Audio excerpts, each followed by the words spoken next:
Yo, what is going on? It is a big pregame that me and my guy Yogi got going on, man. Look, I'm gonna need you guys to stick around because it's gonna get a little spicy. Pregame, Vikings, Packers, border battle, playoff spot on the line. Your playoff life is on the line.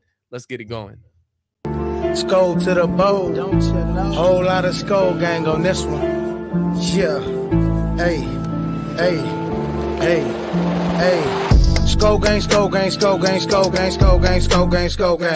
Skull all the way to the bowl, man. My team about to go get a ring. We don't care what the team doing, man. They ain't messing with the perp gang. It's our year, time to get this ring. Bring it home back to the skull gang. Skull gang, skull gang, skull gang, skull gang, skull gang, skull gang, skull gang. Skull all the way to the bowl, man. My team about to go get a ring. We don't care what the team doing, man. They ain't messing with the perp gang. It's our year, time to get this ring. Bring it home back to the skull gang. My team go harder than yours. They do. Our fans go harder than theirs. Purple and Skol'd, we show our horns. 24/7 all year. Uh-oh, Yogi. So you're telling me there's a chance, right? You're telling me there's a chance. You're telling me the Seattle Seahawks lost to the Pittsburgh Steelers and the door has opened for the Minnesota Vikings. Is that what you're telling me, Yogi? Technically, there is still a chance, but the Vikings hold it all in their hands. So they have to win tonight to be in the conversation. Yep. You control your own destiny at this. Again, so many times after so many dumb losses that should have been wins, we come down to the last two games and you control your destiny. You couldn't ask for much more. It's exciting. And we're starting rookie quarterback Jaren Hall on Sunday Night Football against the Green Bay Packers. So that's what I'm most excited about. Just got a little extra juice to it. Just to see what he has. Hey, a couple shout outs. We got Skull for Life Barber 1975 in the building. What up, Skull for Life Barber? We got my guy Frozen North in the building. And my brother from another mother, Skull Mafia in the house. Hey. We got Roger in the building, Skull Viking. Roger. Oh, the queen of Vikings land. We got Miss Mary in the building. How you doing, Miss Mary? Miss Fisk. So yeah, it's gonna be something to bring in the New Year's. I mean, like I said, to end this year. Yeah. How are we gonna end this year? Oh man. For me, it's still a coin flip. It's gonna be, I don't know. I think it's going to come down to the last possession of the game. Hey, we got Two-Tone Tony. He just popped into the building. What up, Two-Tone? Two-Tone. I think it's going to be a closer game than what is expected. And it's always a close game. Yeah. I'm hoping Jordan Love doesn't pick apart our defense. Yeah, look, if everything is perfect for us, Flores is in his bag, and then say Jaren Hall is looking like he looked on one of those two drives against Atlanta, in a perfect world, we should take care of this Green Bay Packers team. But that's not how we get down. We don't get down like that over here in Vikings land. We like to make everything tough. But it's going to be exciting, man. The Jaren Hall edition adds a little extra spice to it. I know Nick Mullins was exciting to watch, but it wasn't sustainable, obviously, with the turnovers. So hopefully Jaren Hall can cut back on those turnovers. Don't expect Jaren Hall to go out there and throw for 300-plus yards and be a gunslinger. I don't think that's the type of quarterback he is. We're going to have to kind of establish a run game and get that play action going, which is what we did against the Atlanta Falcons on those first two drives. We got the run game going, and he is getting those boots, and he is finding guys open downfield. So I think that's more of his style, but I was never the biggest Jaren Hall fan, but I got my little sneak peek against Atlanta, and he can do it against this Green Bay Packers defense, who just rattled with injuries right now, injuries and dumb suspensions too. So this is the team to go up against in your first start at home. So I'm telling you, if he runs the ball at all tonight, he needs to make contact. Don't scour up and take the hit. You be the beast. You be a savage and make contact. That's why None you of wore the that. shirt? No, I just wore it because it was the first one I could grab. It's just a coincidence. He's like, I just put it together. I seen it on camera. No, I want him to avoid that contact. Don't get knocked out of the game like you did before. Yeah. Because, I mean, look, again, Nick Mullins is exciting to watch. He's going to sling the ball around, but he's going to make some dumb plays too. So unless you want to see Nick Mullins in this game again or on this team again playing quarterback, then you might want to keep Jaren Hall upright and slide when you need to slide, go out of bounds when you need to go out of bounds. But I get what you're saying. As far as the team as a whole, they should be sitting back, and even before watching Seattle lose, they should have the mentality of we need to go in here and whip these guys up. This is a divisional rival, border battle. You should have that mentality anyways. But with Seattle losing, that opens up the door. That should motivate this team that much more. But not only does it motivate the Vikings, it also opens the door for the Green Bay Packers. So if Green Bay wins tonight, they have the tiebreaker over us. They get that 7th seed going into the last week of the season. So this game is ultimately a playoff eliminator. Right. If you lose, hey, we got Felicia in the building. What up, hey, Felicia? Felicia. You got my guy Skull TYA in the building. TYA, what's good, my guy? We also got Minnesota Sports Talk with Al Smith in the building. Yes, sir. 8-4, long time no see. I know, yeah, it's been a while. It's been a while for me. I can't talk shit, but but no, it opens the door for not just us, but for both of these teams tonight. It makes this game that much more intriguing, and you have control of your own destiny, like we said. So you can't ask for much more. You're at home. You're going up against a banged up Green Bay defense, which they're missing Jair Alexander from the suspension, dumbass suspension. We don't need to go over that. Eric Stokes, their other starting corner, is out with an injury. Devondre Campbell, their best linebacker, is out with injury. And on the offensive side of the ball, Christian Watson is out, their best wide receiver. So we can talk about our injuries and who we're missing and lack of whatever you want to talk about for our team. You should still beat this Green Bay Packers team at home. There shouldn't be any excuse for this. Just not thinking playoff wise, not thinking statistics, not thinking anything else. Straight, cut, flat, and forward. You should smack this team around tonight at home. You're the better team, especially with those injuries. So make it happen. It's going to be a coin flip. It's going to be a coin flip. No, it's definitely going to be a coin flip because, like I said, Green Bay's motivated too. They're not going to come in here and just lay down. Yeah. You know, they're going to come in here and say our playoff hopes are very much alive if we win this game. So let's go win this game. Hey, we got Adam in the building. What up, Adam? Adam. Skull Vikings. Hey, while we're on the topic, Happy New Year, everybody. I hope everybody has a safe, good time tonight. Drink responsibly. Have you been drinking responsibly? I just been drinking Minute Maid. I heard it responsibly. You're not responsibly drinking yet right now. Not yet. Hey, TY. We did see Rager today. Did you see Rager's kick return? No. Yeah, Rager returned the opening kickoff for the Patriots against the Bills today. Oh, we got Rager. We got Madison in the building, y'all.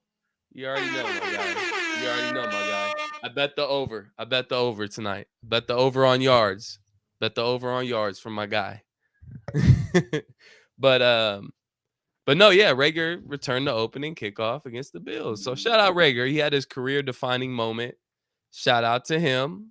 Go ahead, Rager, with your bad self. Yeah. So, but yeah, man, how we feeling about tonight? We already know what's at stake. We already know the vibes going into it. How are you feeling outside of it being just a coin flip, Yogi? How are you feeling about the game? You think this team's going to be ready? I think we're going to finally establish a run game. We're going to get Chandler and Madison the ball, and we're going to get 2 rushing touchdowns this game. 2 rushing touchdowns. I don't think we've had 2 rushing touchdowns all year. Exactly. Maybe one of the Dobbs games, but I don't think we've had 2 rushing touchdowns all year. That sounds about right. We Today's gotta gonna get be the day. physical. We got to get physical. That's what this game has got to be about. I don't want to see another Chicago Bears versus the Vikings game again on Monday Night Football. Do not put that type of product out on national television. Please don't.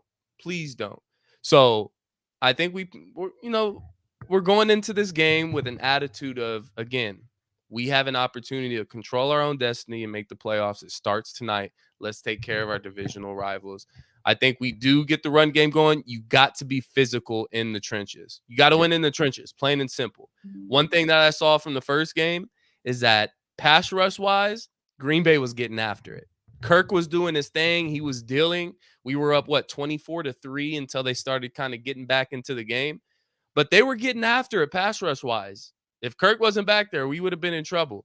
So, which sounds funny because, the whole motto or whatever you want to call it, or shtick of Kirk Cousins is he can't handle pressure. If you blitz him, he can't handle it. Well, he was handling it pretty good against Green Bay. We were up 24-3, was in the third quarter or the second quarter there. So I think if you're able to get that run game going, you're able to be physical in the trenches, get that run game going, and let Jaren Hall get those bootlegs, let him use his feet, let him use his mobility. I think he'll have a good game, and I think we win this game. But it starts with the run game tonight, and we kind of been talking about it all season long. Hey, you control your own destiny. You got 2 games to do it. Let's do it. So I agree with you there. Run game's going to get going. You got to control the trenches and control that pass rush. Madison brings up a good point. We are going to miss DJ Wanham. Most definitely. He has been breaking out this year to where I hope we bring him back. I mean, he's looking good as a Viking, especially with the what if with Hunter. Mm-hmm. I hope we able to the price is right and we keep Wanham on this roster. Yeah, he's like our poor man's Danielle Hunter. Same stature, same kind of playing style. Danielle Hunter maybe offers a little bit more in the pass rush, but same type of guy. So we're most definitely going to miss him. And I brought this up, what was it, last night? If Davenport just would get his ass out on the field and play, then we wouldn't be talking about this as an issue right now. Yeah. But nonetheless, we're going to miss DJ Wanham. What I do like that I've seen from this defensive line room is Patrick Jones has looked really good. Really good, especially against the run. So I think that's going to come into play tonight against AJ Dillon and Aaron Jones, because I think the Packers are going to have the same mentality going into this game. Is we got to get the run game going. We can't get into some shootout with these guys. I think they're gonna try and lead with their run with AJ Dillon and Aaron Jones, and I think Patrick Jones, who's been showing a lot of splashes in the run defense, I think he fills in pretty nice for DJ Wanham, but we will lack in the pass rushing, instance. Hey, what y'all think about Oliver? I love Oliver. I picked the over on him too tonight. He's gonna have to step up big time, not only with the blocking, but when those he's gotten some penalties, but let's knock those out the butt. Make sure no turnovers. That's the biggest thing for the Vikings. I was watching some channel when the Vikings are either tied or have the advantage in the turnovers. We're like 17-0, but when we're losing the turnover battle, the record is horrendous. Yeah, it's as simple as that. It's been all year long with us. That has been our Achilles heel all year. We can talk about the play calling. We can talk about the inconsistency on the defensive side of the ball. You can talk about injuries. You can say whatever the hell else you want. The reason why this team is where they're at right now, and we're 7-8 and we're fighting for our playoff lives, is because we haven't been able to hold on to the ball. We've been coughing the ball up, giving the ball up to the other team. That is why we're 7-8. It hasn't been coaching, hasn't been injuries, hasn't been all of that. It's strictly, you don't turn the ball over in these games, you give yourself a better chance to win. And even with all these turnovers, we're still 14 games deep into the season, all being one possession games. Correct. 14 one-possession games as you're turning the ball over 2 to 3 times a game. Clean it up a little bit, and you're going to win the game. Simple as that. So we kind of been preaching this all season long. Hold on to the damn ball, and we won't have this conversation. We would have clinched already. We would have a division more than likely. Or this last week against Detroit, it would be for the division. Just hold on to the damn ball, plain and simple. As long as Hall doesn't throw 6 INTs in the red zone, the Vikings will be 6 INTs. So 4 or 5 is okay. Yes, please. Yes. Oh my gosh, you are preaching to the freaking motherfucking choir. Be aggressive. Put your nuts on the table. You ain't got nothing to lose. And like we talked about last night, we're in a win-win situation here. Obviously, we want to make the playoffs. I don't care what you talk about draft-wise and this and this and that. And Yogi is more on the side of I'm already looking towards the draft. I'm not rooting for us to lose, but I'm not necessarily, sitting here expecting us to win tomorrow. So, but once you see that door opening up for the playoffs and the game getting closer, I guarantee you're feeling a little bit different today, aren't you, Yogi? Yeah, exactly. The game's a little bit different now, but yeah, exactly. You're like, wait a minute. Okay, so we control our own destiny again. All right, I'm back in it. I'm back on the wagon. So, exactly. I'm trying to go to a playoff game. That's what I'm talking about, man. So, and again, look at who you will play in the first round of the playoffs. You're either playing, if you get the 7th seed, you're either playing the Eagles or you're playing the Lions. And more than likely, it'll be the Eagles because for you to get into the playoffs, you would have to beat the Lions, and the Lions would probably fall to the 3 seed, which is, side note, which would be very interesting because Detroit would be hosting the Los Angeles Rams led by Matthew Stafford in Detroit on Wild Card Weekend. So it more than likely, if you make the playoffs, you're playing the Eagles. And the Eagles aren't looking good right now. Yeah, that is true. Eagles aren't looking good right now. So you could find yourself as a 7th seed going into Philly. And yes, that is the worst place to play. No fan wants to go there. It's going to be 90% Eagle, 90 to 95% Eagles fans because Vikings fans aren't going to want to travel there. And it's completely understandable. But you could find yourself beating the Eagles going to the second round, and you'd be playing, obviously, probably the 49ers because they're the 1 seed, and then we can kind of chalk up the season right there because they want revenge, and we already know how powerful the San Francisco 49ers are. But this is just kind of what I'm saying here is all this shit, everything that we've been through just with Eagles fans for the past 7 years.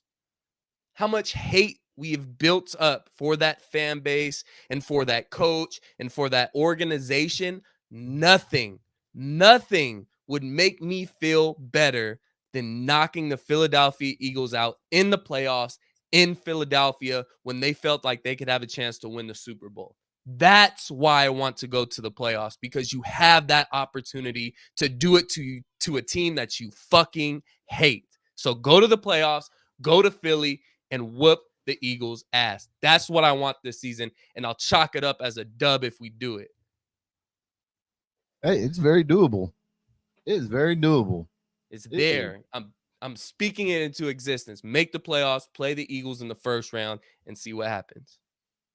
And still sign Akeem Hicks. Still a free agent. And Ndamukong Suh's still a free agent. Grab what we got to do. Do it. Do what you got to do. 10-day contract. Come on now. Do what you got to do. But I asked this question last night, and we got some other people here in the chat. Is this Harrison Smith's last game as a Viking in US Bank Stadium? It is, right, Yogi? You said yes. I think I'm asking everybody in the chat. Go ahead and put your answers up. I know Darrell is going to put his up too. Is this Harrison Smith's last game as a Viking in US Bank Stadium? It hurts. It hurts when you really think about it. This one hurts. TY says no. You know what, Sarah, you may be right. You're right. We may be playing the Cowboys in the first round because if the Eagles, no, the Cowboys are NFC East leaders right now, and they would have to lose next week against I think the Giants or the Commanders Yeah, the for Cowboys the are the 2 Eagles. So seed right yeah, now. no, and the Cowboys are very beatable. They can go out there and they can smoke you up and down the field, or you go out there and you're in a tight game. You never know. You never know. Trying to read these comments. Throw them comments up, Yogi. Oh, yep. Boom. Throw them comments up. You're lagging, Yogi. Darrell says no for Harrison Smith being his last season as a Viking. Keep smashing. No reason we shouldn't be scoring. Stop being conservative. Absolutely. Stop being conservative. And look, KOC hasn't necessarily been conservative all the time. There's been times where he was a little bit too aggressive, where he could have kicked the field goal. There's so many instances. I'm trying to remember the exact game. It was 2-3 weeks ago. We had a chance to kick a 60-yard field goal or a 59, 58-yard field goal to win the game, and he elected to go for it on fourth down. We ended up losing the game. That was him being aggressive. That wasn't him being conservative. So being conservative would be trying to kick that field goal. So KOC has it in him. It's not that he can't be aggressive. It's just you got to know when to be aggressive and when not to be aggressive. And he's failed to do that a lot of the times this year. Last year was great. Obviously, we went 13-4, but this year not so much. So do it in the right times. Be aggressive at the right times. There's been times where he's been great. Last week, I think we all kind of agreed the offensive play calling was really good. I think outside of a couple plays, and then obviously we didn't run the ball enough. I wish we would have kind of established a run game, but overall, the play calling hasn't been bad lately. Outside of a couple instances, it's scenarios, it's critical moments that KLC needs to work on. And hopefully this year is a learning experience for him, and we go into that third year and he's learned from them. So conservative play calling, I don't understand why we give people a chance. Stop running 1 through 3 and punting on fourth with the lead. Yep, absolutely.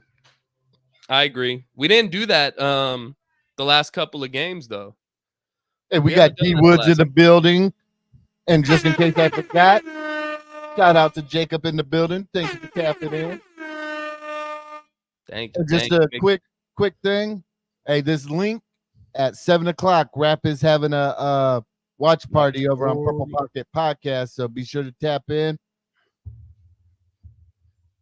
Yeah, tap in with Rap. He's gonna have a nice little watch party, and hopefully we got a watch party next week, and we're playing for a playoff berth, spot on the line, do or die. That's what we like to play for. So we're getting a playoff. Playoff starts today. Yeah, that's pretty much what it is. Playoffs start today. We need Jaron Hall. We need you to win 6 games, buddy. Just go 6-0. That's all we're asking. Just go 6-0. That's all we want. No biggie. You can do 6-0, all on the road. You only have this one home game. 5 of those 6 games are gonna be on the road. We just need you to win those, dog. That's it. No biggie. I need you to use the Book of Mormon. Call your brothers. I don't know. I don't care what you need to do. We need 6 wins out of you, buddy. So, hey, Curtis, I'll be at the bowling alley. But yeah, if you and T Bell want to do a post game show, most definitely. Jacob says, you guys think we see what we want to see from him, like pick up from the Atlanta game before he got hurt? This is where it's on KOC here. Yeah. This is play calling. This is coaching. You made the decision to start Jaron Hall over Nick Mullins. And this was obviously because the turnover situation, but we were moving the ball with Nick Mullins. I think the only issue any of us had with Nick Mullins is that he was just turning the ball over. Yes, he missed a couple reads, which is normal for a third string, second string quarterback. You're going to get that. But overall, he was moving the ball up and down the field. He just kept turning the damn ball over. I'll say it like this. Mullins is the light-skinned version of Winston. Yeah, I would say that too. Just a little bit smaller, but I would say that too. He's going to make some good plays down the field, and he's going to make some, what the fuck Yep. were you thinking plays down the field? Yes, he is. So hopefully Jaron Hall kind of tailors that back a little bit. Again, I don't think we'll get the same type of production and movement from our offense, but that's where we got to sustain drives with the run game. So this offense is going to look a whole lot different tonight than what it looked last week, unless we get down big early and we got to start slinging the ball around. If so, I'll tell you right now, if the Packers somehow go up 17, 20 points real quick and we're heading into halftime and we're down by multiple possessions, don't be surprised if Nick Mullins is in the game, because Nick Mullins is the type of guy that can sling you back into the game. He's not going to be I mean, I'm not big on baseball. There's a closer and then there's a starter, right? Nick Mullins ain't a starter. He could be a closer sometimes when he's not turning the ball over, but he has the ability to come back in games and win you games. He also has the ability of throwing away games. So let's hope we're not in that situation to where we are down multiple possessions and we are thinking about a quarterback change. So it's on coaching. It's on KOC. You made the decision to put Jaron Hall as your starting quarterback. Then you should have a game plan ready to go for Jaron Hall. So if this offense looks clunky and it just doesn't look right, then the first person I kind of got to look at is KOC. Hey, you made this decision. You should have your guys ready. If they're not ready, this is on you. So that's what I'm looking for, man. Hell yeah. Hey, let's get this dub tonight. We had to do a quick show, but yes, sir. Here's the link. If you guys want to go head over to Purple and Gold for days. Him and Dave from First and Skol'd are still on. Then at 7 o'clock, hop over to Purple Pocket Podcast for the watch party. But hey, let's get this dub. Happy New Year's. You got anything last you want to say? Hey, man. Happy New Year's. Hug your loved ones, man. Let's get this dub tonight. Skol Vikings. Skol. Skol to the bowl. Whole lot of Skol gang on this one. Yeah. Hey. Skol gang, Skol gang, Skol gang, Skol gang, Skol gang, Skol gang, Skol gang. Skol all the way to the bowl, man. My team about to go get a ring. We don't care what the team doing, man. They ain't messing with the perp gang. It's our year, time to get this ring. Bring it home back to the Skol gang. Skol gang, Skol gang, Skol gang, Skol gang, Skol gang, Skol gang, Skol gang.